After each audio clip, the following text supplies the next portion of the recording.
vous êtes à la recherche d'idées de l'Assassin's Boot Challenge pour composer votre pile à lire, cette vidéo est faite pour vous.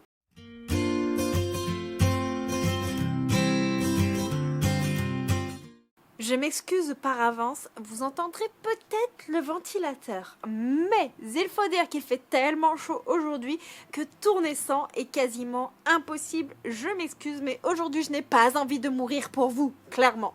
On va commencer cette vidéo avec des idées pour les dons psychiques. Pour la matière qui touche à la sobécryptie, donc espionnage et infiltration, il faut lire des livres avec des personnages en cavale, des secrets, des non-dits ou tout simplement une histoire qui parle d'infiltration. Pour cela, vous pouvez déjà tabler sur tout ce qui est thriller avec un flic en infiltration, des choses comme ça, mais je n'ai malheureusement aucune idée de lecture de ce côté-là étant donné que je n'en lis absolument pas.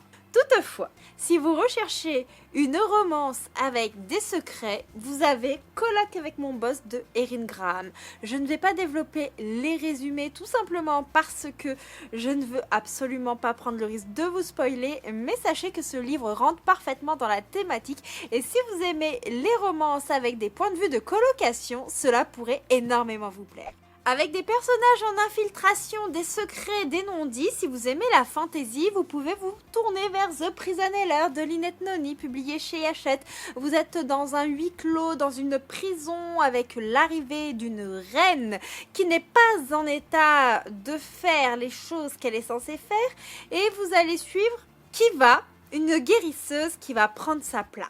Pour tout ce qui touche les persos en cavale et les non-dits, vous avez également ma saga favorite, enfin une de mes sagas favorites, Sœurs de sang de Nikki Popretto avec l'envol du phénix, parce qu'on va suivre l'histoire de deux sœurs. Et il y a une de ces sœurs, suite au fait qu'il y a eu un souci avec les œufs de phénix, qui va prendre son envol, mais elle ne va pas forcément être retrouvée par sa sœur. Et on va être plongé dans de la mythologie, dans un contexte sociopolitique incroyable. D'ailleurs, ce livre, vous pouvez le mettre dans plusieurs catégories du challenge. Si je vous présente des livres que vous pouvez mettre dans plusieurs catégories du challenge, j'ai fait le choix de ne pas forcément vous présenter les mêmes dans chaque catégorie pour vous montrer un large panel de romans. Si vous cherchez quoi mettre dans le Maha Veritas, donc les techniques d'interrogatoire, il faut lire du dark ou tout simplement sortir de votre zone de confort ou lire un livre en VO. Alors pour le livre en VO, vous pouvez prendre n'importe quelle lecture qui vous fait envie en version originale. Je ne peux pas forcément vous donner d'idées concernant ceci. Pour sortir de votre zone de confort, c'est pareil. Par exemple, si vous adorez lire de la romance, mais que vous lisez jamais de thriller, vous pouvez vous tourner vers un thriller, ça marche. Si vous lisez de tout, mais jamais de graphique, vous pouvez vous tourner vers du BD, du manga, quelque chose dans ce style-là. Par contre, si vous devez lire du dark, là, j'ai quelques idées. Vous pouvez lire Borderline en termes de romance de Jay Keaton, qui est une romance qui se passe dans un cadre universitaire, dark romance psychologique, à ne pas mettre dans toutes les mains. Attention! Toujours en dark fantasy, vous pouvez mettre Nevernight de Jay Christophe, publié chez De Saxus. Je vous montre le tome 3, mais c'est puisque c'était le plus accessible dans ma bibliothèque, tout simplement. Donc là, pareil, on est dans une dark fantasy. Et si vous recherchez pour une autre thématique un livre qui parle de chat, vous pouvez également le caser dedans. Et en plus, c'est une lecture qui vous apporte des points bonus. Donc, vous faites une pierre deux coups. Vous pouvez valider la lecture bonus et une catégorie. N'oubliez pas, dans un challenge, il y a toujours moyen de tricher. Et un livre lu peut valider plusieurs catégories à la fois. En dark, je vous conseille également Le Porteur de mort de Angela Arkin, qui est idéal pour ceci. Mais il peut également valider une matière du tronc commun qui va parler de la mort, mais une autre matière qui arrivera plus tard pour tout ce qui est réincarnation. Je ne vous dirai pas le pourquoi du comment. Concernant le baptisme, donc la matière qui touche à la protection mentale, il faut lire un livre favori, une relecture ou un livre cosy. Alors concernant les livres favoris et les relectures, cela dépend totalement de vous. Donc quelle est votre lecture favorite? Quelle est une relecture ou un livre qui est favori dans le Bookstagram? Vous pouvez jouer sur ce terrain-là. Sinon, en livre cosy, je peux vous en conseiller quelques-unes. Alors, il y a Sous les étoiles de Bloomstone Manoir, je ne l'ai pas encore lu, mais on est vraiment sur une romance historique qui va toucher à l'astronomie et qui est assez cosy, publiée chez Casterman. Vous avez La petite faiseuse de livres en petit graphique, hyper cosy, vraiment mignon, je vous le conseille à 100%. Ou sinon, vous pouvez partir sur de la comédie romantique avec L'Antilune de miel de Christina Loren. Mais ce livre peut vous servir à cocher également une thématique de voyage dans une des futures formations que je vous présente juste après. Pour les dons divins, j'ai également plusieurs recommandations à vous faire. Et on va commencer avec la divinologie, donc l'étude des dieux, donc fallait quelque chose qui touche à la mythologie, à la religion, à la secte et au chat. Comme je vous ai dit précédemment, Nevernight, que je vous ai présenté dans la catégorie précédente, rentre également parfaitement dans cette matière de divinologie. Mais vous pouvez aussi lire God Killer, qui est également une lecture qui vous apporte un point bonus, étant donné que c'est une lecture commune, parce qu'on va être sur une histoire de dieux qui ont disparu et tout ça. Enfin bref, vous faites une pierre deux coups. Pour la partie religion, vous pouvez lire L'Empire du Vampire de Jack Christophe, publié chez De Saxus, parce qu'on est vraiment dans ce côté religieux avec les saints d'argent qui essaient de se débarrasser des vampires. Pour la partie chat, vous pouvez tout simplement cibler une petite romance. Je pense particulièrement moi à Mes notes pour sa plume de Virginie Cancier, où notre autrice écrit tout simplement son roman avec l'aide de son chat qui est à côté d'elle, et ce chat est très présent dans cette histoire. Mais ça peut être simplement un chat qui apparaît sur la couverture par exemple. Pour la partie mythologie, vous pouvez aussi lire Le sang et la cendre de Jennifer L.A. Montrose. Vous avez la mythologie hyper présente dans cette saga. Et pour la partie religion, secte et tout ça, vous pouvez lire une petite dark romance MM avec Le confessionnal de Cécilia Armand. Je ne l'ai pas encore lu d'ailleurs. Je ne m'attarde pas forcément sur les résumés, histoire que cette vidéo ne soit pas trop longue. La seconde matière pour les dons divins, c'est la théomorphose, développement des pouvoirs. Et là, il y a le côté lire un livre de plus de 500 pages ou tout simplement finir une saga. Alors pour finir une saga, je ne peux absolument pas vous aider. Tout dépend des sagas que vous avez en cours et du nombre de tomes qui vous reste à lire. Par contre, pour les livres de plus de 500 pages, j'ai une romance, une fantaisie et un contemporain à vous proposer, sachant que je viens juste d'avoir l'idée, mais je n'ai pas pris le livre avec moi. Il y a Crescent City de Sarah Gimas qui fait bien plus de 500 pages et on va lire le tome 3 en lecture commune sur le Discord ce mois-ci pour le mois d'août, donc n'hésitez pas. En contemporain, qui fait plus de 500 pages, vous avez Ma vie pour la tienne de Jodi Picoult, qui est une histoire contemporaine vraiment touchante. C'est un drame familial touchant un enfant médicament. Je vous le conseille à 100%, mais attention, les larmes risquent de couler. Si vous voulez une petite romance qui va vous matrixer le cerveau, je peux vous conseiller Il était une fois de Claire Smith et Juliette Pierce, que j'avais beaucoup apprécié. On est sur une romance avec un petit fond de retrouvailles et c'est dans la continuité de Sinner Love de Juliette Pierce et Claire Smith avec leur descendance, si cela vous intéresse. Ou en fantaisie de plus de 500 pages, fantaisie adulte hyper développée avec de nombreux points de vue, vous avez Malice de John Gwynne tout simplement. Je vous en ai parlé assez brièvement dans mes dernières vidéos. Pour l'ammonisme, l'art de la dissimulation, donc c'est des histoires avec de l'identité cachée, de l'enquête, de la réincarnation. J'ai quelques titres à vous proposer également, sachant que je pense que le thriller se prête particulièrement bien à cette catégorie.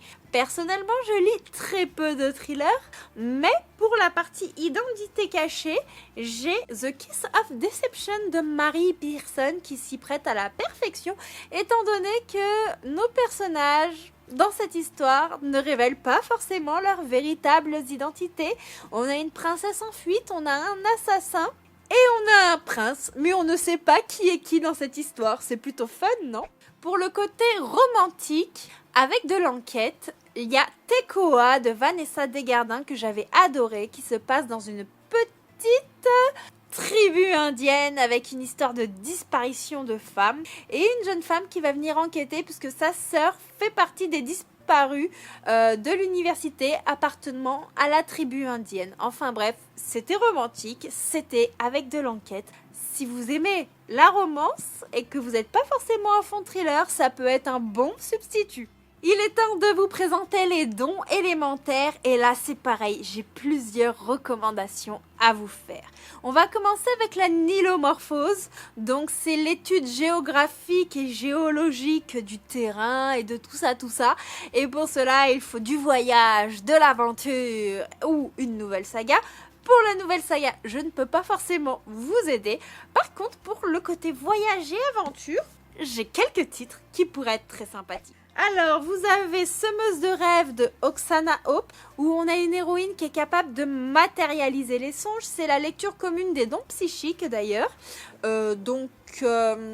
Pourquoi je l'ai mis dans les dons psychiques? Puisque je trouvais que le fait de matérialiser les rêves, ça faisait vraiment partie des dons psychiques et je trouvais ça intéressant. Mais vous pouvez également le lire si vous avez des dons élémentaires. Et on est avec une héroïne en quête d'aventure qui va partir à la recherche avec le beau Soren d'une sorcière pouvant sauver le monde. Voilà. Pour le côté aventure également, vous avez tout simplement l'Assassin Royal de Robin Hood, où vous allez entamer un voyage, où vous allez vivre des aventures, vous allez suivre Fitz, enfin bref. Ou vous pouvez simplement commencer une nouvelle saga en lisant le tome 1 et à la fois avoir un point bonus, puisque c'est une des lectures conseillées. Si vous aimez voyager, vous pouvez aussi entamer un road trip avec Crazy White West de Anna Triss, où vous allez vivre une romance complètement déjantée avec beaucoup d'humour et parcourir les États-Unis. Pour l'élémenturgie, donc la manipulation des éléments, l'eau, la terre, le feu, l'air, vous pouvez lire Tiziri de Alessiane de Lys, qui est une véritable pépite. Tiziri, pourquoi je le mets dans cette catégorie? Parce que la nature est vraiment très présente, ainsi que l'eau, la terre, l'air également, à travers les différentes créatures, la communion avec cette nature. Franchement, je pense que ça pourrait tout à fait s'y prêter, mais je pense que vous pouvez aussi le mettre dans une des matières principales que je vous citerai plus tard. Pour le côté haut, vous avez une petite romance, un léger malentendu de Rose Mia, qui est plutôt sympathique puisque on va aborder la question du surf. Pour surfer, on a un petit peu besoin d'eau quand même. Toujours pour l'eau, je vous propose Les Aventuriers de la mer, qui vous permet également d'avoir un point bonus en plus de valider cette matière, qui est plutôt sympathique. Et si vous voulez brûler, vous avez Les Princes du Feu de J. Robin, par exemple. Je me suis pas foulée. Prince du Feu, élément le feu, je pense qu'on peut y trouver notre compte. Mais vous pouvez aussi y mettre des lectures avec des dragons, puisque ça crache du feu. Vous pouvez mettre des lectures avec des pompiers. Vous pouvez mettre une lecture en contemporain qui va aborder tout ce qui touche à l'agriculture. Pour l'air, vous pouvez parler ou lire quelque chose en lien avec l'aviation, une hôtesse de l'air. Enfin bref, je vous laisse trouver la lecture qui vous sied. Pour le côté SETI Action, donc entraînement de terrain, il fallait des lectures avec de la survie, du drame ou une catastrophe naturelle. En drame, je vous propose 6 seulement de Magali Nguimber. Je ne vous dirai pas pour quelle raison, mais sachez que si vous lisez, vous allez pleurer. Ça a été mon cas. C'est une des lectures qui m'a le plus fait pleurer jusqu'à aujourd'hui. Auteur sadique.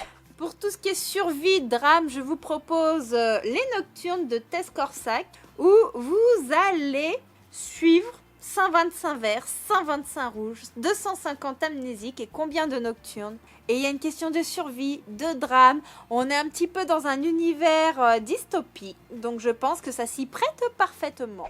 Pour la question drame, si vous aimez la romance, je vous propose Nos âmes tourmentées de Morgane Moncomble. Nos personnages principaux ont vécu des choses très très difficiles, c'est dramatique, c'est dur, il y a de nombreux trigger warnings. Pour le côté dystopie, catastrophe naturelle, mais également survie, vous avez Les Larmes de Sahel de Adé Martel, une dystopie que j'adore. Catastrophe naturelle dans le sens où le monde a été un petit peu réformé, qu'il y a une partie de la population qui vit sous un dôme et il y a une autre partie qui se meurt dans le désert. Pour les dons physiques, voici quelques recommandations.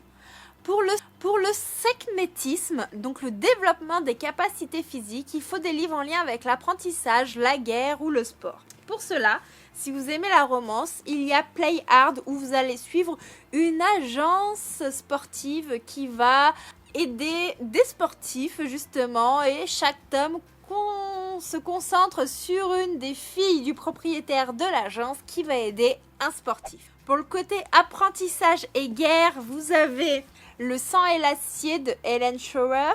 Vous allez être avec une héroïne pas comme les autres qui va vouloir changer son destin et qui va apprendre à manier les armes, à se battre, à combattre. Et je suppose qu'au vu de l'histoire, une future guerre pourrait arriver. Pour le côté apprentissage, mais un petit peu lecture graphique, vous avez par exemple Iruma à l'école des démons. Vous avez l'atelier des sorciers ou Machel.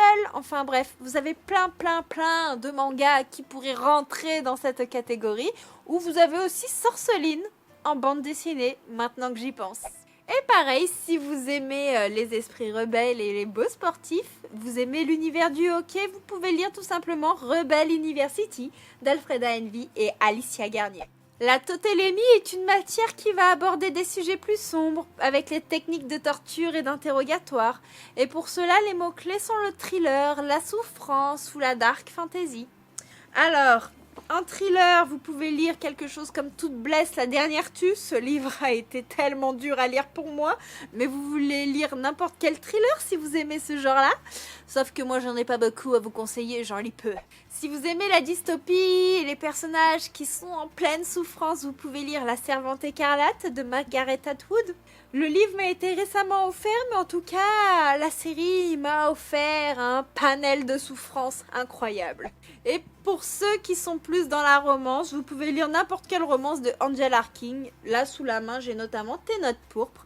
On est dans de la dark. En termes de dark fantasy, vous pouvez lire La Guilde, vous pouvez lire Nevernight, vous pouvez lire Le Porteur de Mort. Enfin bref, un choix immense s'offre à vous.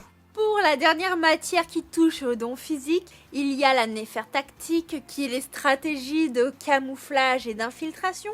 Et pour cela, il faut lire un livre IP, une saga connue ou un classique. Alors, en livre IP, vous pouvez simplement tabler sur les livres de Sarah Jimas, par exemple. Je pense notamment à Un palais d'épines et de roses ou à Kéléana. Il y a bien évidemment plein d'autres livres IP, plein d'autres sagas connues. Et si vous voulez plonger au cœur d'un classique, vous avez par exemple Anne de Green Gables de Lucy Maud Montgomery, qui est un classique qui personnellement est réchauffant. Et vous pouvez d'ailleurs le mettre souci dans tout ce qui est lecture cosy pour les autres matières des autres dons. Pour parfaire votre apprentissage, le tronc commun me paraît assez essentiel. Et maintenant, nous allons passer à l'osiric. Pour cette matière, il vous faut du combat au corps à corps. Donc ça peut être une histoire qui parle de combat, mais aussi du spicy, de l'Enemies to Lovers. J'ai quelques titres qui pourraient faire l'affaire à vous proposer. J'en ai choisi 3, mais il y en a évidemment toute une pelle. Et plein de livres que je vous ai présentés dans plein de catégories peuvent remplir cette catégorie-là. Donc vous pouvez également valider votre tronc commun en même temps qu'une matière spécialisée.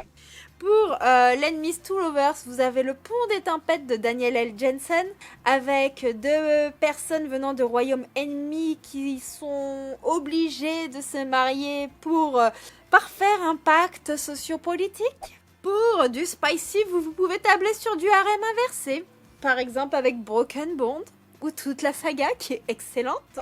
Pour un petit côté combat et spicy, vous pouvez également tabler sur Un destin ancré dans le sang de Daniel L. Jensen. Je l'ai lu récemment et vous pouvez également le mettre pour les dons divins dans la partie divinologie avec tout ce qui touche à la mythologie. Pour le shamat, donc les poisons et leur application, vous pouvez simplement avoir des livres en lien avec la nature, la cuisine, les plantes, le poison. Et donc, je vous avais présenté principalement Tiziri tout à l'heure. Vous pouvez également valider une matière spécifique avec une matière du tronc commun si vous le lisez. Mais si vous avez envie de lire d'autres suggestions, je vous propose Et soudain tu es là de Cécile Violette qui pourrait rentrer dans cette catégorie parce qu'on est dans une romance et le monsieur est un cuisinier. La cuisine est vraiment très présente avec des concours, de la préparation, la restauration et en plus j'avais adoré cette romance. Vous pouvez aussi toucher tout ce qui touche à l'apothicaire avec les carnets de l'apothicaire de Itsuki Nanao. J'adore l'anime, j'adore cette saga et je me dis qu'en plus le challenge est peut-être un moyen pour moi de continuer à avancer dans les carnets de l'apothicaire parce que c'est une saga dans laquelle je ne suis pas du tout à jour et pourtant ça fait partie de mes sagas chouchou jusqu'à aujourd'hui. Et si comme moi vous ne voulez pas vous embêter, vous pouvez simplement prendre un livre qui contient le mot poison dans le titre. Le plus doux des poisons de Nathalie Mahé. Et je crois que là, on est dans du Enemies to Lovers avec un petit côté désertique et ça s'inscrit parfaitement dans l'ambiance du challenge.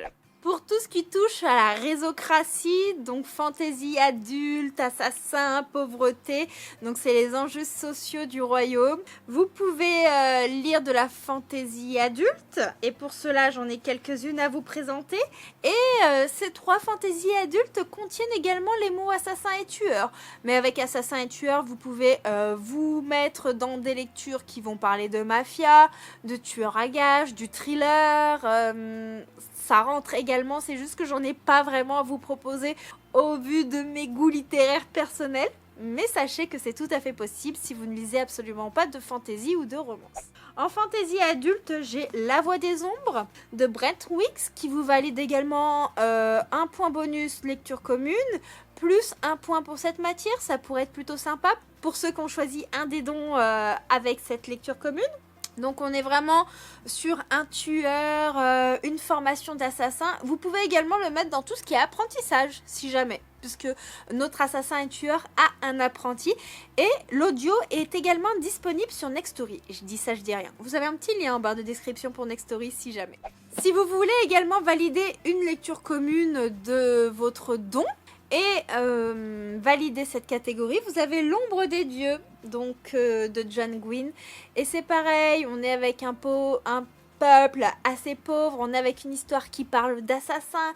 Et vous avez également tout le côté mythologie pour ceux qui cherchent également à valider une catégorie mythologie et qui voudraient mettre ce titre. Pour avoir un point bonus et valider cette catégorie en plus, vous pouvez tout simplement lire La Guilde des Ombres de Anatrice. Assassin, tueur, fantaisie adulte, il n'y a rien de mieux. Honnêtement, il n'y a rien de mieux. Et si vous voulez être plus axé sur la pauvreté, vous pouvez vous toucher vers de l'historique, du contemporain, ça marche, ou lire un classique. Comme ça, vous validez la catégorie du classique pour ceux qui ont choisi une matière où il fallait lire un classique. Et vous pouvez valider une matière du tronc commun avec la saga Anne de Green Gables de Lucy Maud Montgomery. Pour valider la matière Kemetak, donc le maniement des armes, il fallait quelque chose en lien avec une arme sur la couverture, de la fantaisie médiévale, de la mafia ou un livre qui évoque la justice. Donc pour le côté justice, ça peut être simplement une romance où vous avez un avocat dedans, ça peut être un thriller ou quelque chose en lien avec une enquête. Sinon, pour le côté mafia, je peux vous proposer la duologie de Anatrice. Le prince charmant existe, il est italien et tueur à gages. En plus, ça vous fait participer avec un petit point bonus, étant donné que c'est une lecture qui peut vous rapporter un point supplémentaire. Après, j'ai plein d'autres lectures avec de la mafia à vous proposer. Vous avez Beautiful Sinner de... Je me souviens plus du nom de l'auteur, mais je vous mettrai l'image à côté de moi. Ou vous avez Vous of Deception, Russian Mafia. Enfin voilà, vous avez plein d'idées en termes de romance sur la mafia avec des tueurs, des choses comme ça pour ceux qui ne sont pas très axés fantasy. Si vous voulez lire de la fantasy médiévale, je vous propose du 7e guerrier mage de Paul B. Horn où on nous dit j'ai pillé, j'ai brûlé, j'ai tué, j'ai déserté l'armée la plus puissante du monde, je voulais être libre, vivre la belle vie loin de cette foutue guerre. Vous pouvez aussi le mettre dans tout ce qui est thématique guerre du coup, ou la mort. Comme quoi, avec plusieurs livres, vous pouvez valider plein de catégories, vous pouvez tricher de plein de façons différentes. Est-ce que je vous incite à tricher dans mon challenge? Totalement. Pour tout ce qui touche avec une arme sur la couverture, vous pouvez vous mettre dans de l'historique avec Eva de Kerland, Destin de guerrière, par exemple. Vous pouvez plonger au cœur d'un harem inversé historique avec une réécriture des 3 mousquetaires avec un pour tous et tous pour elle. Vous avez 2 petites armes là. et un cœur. Ou vous pouvez plonger dans le secret du roi de Marie-Valente. Tout simplement. Pour terminer les recommandations, on va passer à la dernière matière qui est la sobanatomie. Et donc c'est la biologie humaine et pour cela il faut tout ce qui touche à la guérison, à la santé mentale, à la mort et à la naissance. Sachant que ces mots, vous pouvez vraiment les interpréter comme vous voulez. Ça peut être la naissance d'un amour, la naissance au sens propre du terme avec l'enfantement. La mort, ça peut être la fin d'une relation, ça peut être la mort pour de bon, le deuil, la santé mentale, ça peut toucher à tout ce qui se touche en hôpital psychiatrique, ou la guérison, ça peut aborder également plein de sujets différents, ça peut être guérir après la fin d'une relation, ou ça peut être simplement guérir après une maladie. Voilà, vous pouvez vraiment interpréter ça comme vous le souhaitez. Donc pour le côté mort, je vous ai mis maudite de Cécile, tout simplement parce que j'ai vu une petite phrase au dos du résumé. Cependant, la mort brutale de ce dernier plonge la jeune femme dans une profonde détresse. Donc pour la thématique mort maudite de Cécile, qui est une histoire assez dystopique, si je dis pas de bêtises, pourrait valider cette matière. Pour la naissance d'un amour, mais aussi la guérison du cœur, vous avez Un printemps pour te succomber de Morgane Moncomble. Mais vous pouvez également, en fait, je me dis, mettre toute la saga des Cézanne de Morgane Moncomble dans cette catégorie. Puisqu'Un automne pour te pardonner a un petit côté enquête sur la mort d'un personnage. Vous avez le tome 2 qui est la guérison d'un personnage. Et ce tome 3 qui est la guérison du cœur également. Et dans tous les tomes, vous avez la naissance d'un amour. Vous voyez ? Vous pouvez tricher comme vous voulez. Pour tout ce qui va toucher à la santé mentale, il y a Shameless Sequel de Isis Mahé qui est vraiment très sympa. Il va aborder tout ce qui est anxiété, mais aussi guérir après de terribles épreuves. Et si vous voulez quelque chose avec du MM qui se passe en hôpital psychiatrique, je vous conseille très fortement Les Reflets de papier de Rajavir, publié chez Nisha, etc. Je pense que maintenant vous avez toutes les clés pour pouvoir participer au challenge et concocter vos pales, ou les concocter au fur et à mesure. Vous n'êtes pas obligé de faire une pale, tout simplement. Si vous voulez que je puisse voir vos pales, n'hésitez pas à m'identifier, à m'envoyer les pales, ou tout simplement à utiliser le hashtag Assassin's Book Challenge sur les différents réseaux sociaux. Comme ça, je pourrai retrouver vos piles à lire, votre avancée dans le challenge de manière très facile. Et on se retrouve pour une prochaine vidéo où c'est moi qui vous dévoile ma pile à lire, mais aussi le don que j'ai choisi pour le challenge. Et je vous avoue que moi, connaissant un petit peu tous les enjeux du challenge, j'ai vraiment du mal à choisir le don. J'ai envie de tous les prendre, puisque toutes les lectures communes liées à les dons et toutes les thématiques me font très envie. Allez, sur ce, je vous laisse. Je vous fais plein de bisous et on se retrouve très bientôt. Ciao, ciao!